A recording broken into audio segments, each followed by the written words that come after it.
Ваше Высокости, шейх Тамим бин Хамад Тани, эмир державы Катар, Emir of the State of Qatar, my dear friend. Дякую за підтримку, за Thank you for your support and our recent conversation. Your Excellencies, participants of the Doha Forum, ladies and gentlemen, I wish to address you with the traditional words in the Gulf region, Assalamu alaikum, which means peace be to you. Peace, this is the fundamental value uniting all people on earth, and which is not accessible to people in my country, because the leadership of the Russian Federation decided to capture Ukraine and make it its colony, like in the old days of empires, when they came and brutally took what is not theirs. Russia is bigger than Ukraine 28 times. Russia is the biggest country in the world. And it turns out that it is not enough for them. Russian leadership wishes to take our territory as well, our resources, our people as their labor force. But now, for the 31st day, consecutive day, Ukraine has been withstanding the aggression of the country, which is 28 times bigger, which has spent decades preparing for the war, and a huge amount of money for that. But is Russian predatory appetite finishing in Ukraine? That has never been the case with colonial empires, which have never been content with only one country. They have always took their aggression to others, capturing what they could. They capture what was within their region, various regions worldwide. The theme of this year's forum in the wonderful, peaceful, and respectful city of Doha is devoted to challenges for the new era, but regrettably not everyone on our planet regards reality adequately and understand that we have to prepare ourselves for new times. Russia, as we can see, wants to bring us back to the time when the peace and equal being of all peoples on earth was impossible. Can we admit this? During the 20th century, the world developed a whole system of international structures that are supposed to guarantee justice in every country. Justice. I'm confident that all of you feel the power and meaning of this word, and all of us are working to ensure that there is more justice for your peoples and for the whole world. But we cannot find justice in the world for 31 days now. After the full-scale invasion of the country, which is 28 times bigger, we are defending our country on battlefields on our own. I thank the United Nations General Assembly and all those countries who support resolutions based on the principle of justice against the Russian aggression against Ukraine and its terrible repercussions. But we see that the United Nations and other international institutions do not have necessary force to restore back the basic value for all peoples, to bring back peace, because now the voice of those privileged is still louder than the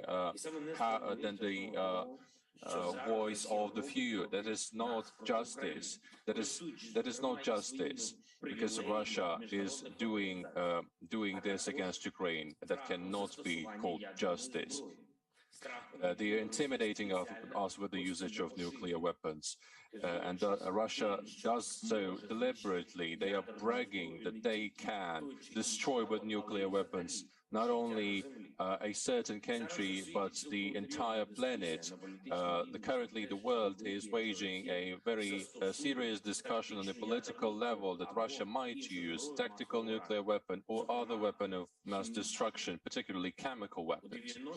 In 1990s, Ukraine renunciated the world's third biggest nuclear stockpile, and that was the biggest contribution into the global protection against the nuclear catastrophe which has ever been done. And in exchange for that, our country received written assurances of security from the most powerful countries of the world, Russia included. But these assurances did not become guarantees. And in fact, one of these countries who were supposed to be the guarantors and promise us security started the war against Ukraine. And this is the ultimate manifestation of injustice that you can possibly imagine. So what is the conclusion that other countries make from this? Is it the conclusion that everyone needs nuclear weapons in order to protect themselves against the invasion? That is very hazardous for everyone. We need a genuine reform of international institutions, mechanisms of the United Nations to guarantee security, to ensure that those 28 times bigger do not think that they can do whatever they want, and to ensure that the nuclear status of a country is not used as a permit to do injustice to other countries. Ladies and gentlemen, we're talking with you at a time when the world is trying to overcome the terrible pandemic, which spares no one, no country, and no social statuses. It has been indiscriminate until the world developed the necessary vaccines. Injustice spreads just like the virus does. If it is not stopped, if we neglect it, then it will affect all countries and all people. Look at the cities of Ukraine, which Russian army is devastating. Look, for example, at our city of Mariupol. This is exactly what we have seen at the city of Aleppo in Syria: ruins, rubble, pain, and the destruction of peoples. Ukraine is a country of diversity and peaceful coexistence of nationalities and religions. In our country, more than 1 million Muslims live, and Russian rockets and air bombs are a hazardous peril to our peoples. In the city of Mariupol alone, which is blocked by Russia, 4,000 Muslims live. And now there are also many women, children, and people of advanced age sheltering. And all the roads to the city are blocked. Russian troops do not allow to the city even humanitarian cargo. No food, no water, no medicine. Around the clock, the city is being bombed and shelled. 90% of all buildings in Mariupol have been already destroyed. Thousands of people are dead. But Russia's invasion still remains unchecked.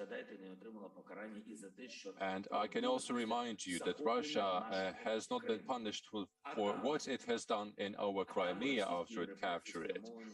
And in Crimea, Russian repressions are aimed exactly against the Muslim population of the peninsula. Over 31 days of this war, the Russian strikes have damaged at least 59 buildings of worship. These are mosques, churches, and religious educational institutions, 200, and you cannot be insured if there is a physical sparsity of food. The Russian troops are covering fields in Ukraine with mines. They are exploding agrarian equipment. They are destroying our ports.